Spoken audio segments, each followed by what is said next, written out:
In this video, I'm going to be showing you how you can delete your Snapchat account in 2020. So once you're logged into Snapchat, you want to tap on your profile icon on the top left.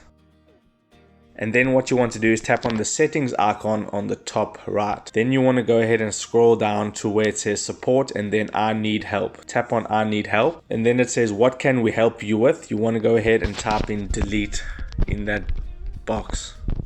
So it says delete my account, you tap on that and then you have an option there where it says accounts portal. It's highlighted in blue, you tap on that and now it brings you to the delete account page and you need to put in your username and your password and then tap on continue. And then your account will be deactivated for 30 days and after 30 days your account will be permanently deleted. If you want to get your account back before 30 days is up, all you need to do is log back into your Snapchat with your username and password and you'll be back into your account. So that is how you delete your Snapchat account in 2020. If you got some value out of this video, then I would appreciate it if you smash that like button and consider subscribing because I'm uploading how-to videos about social media and your favorite apps every single day. So with that being said, I'll see you in my next video.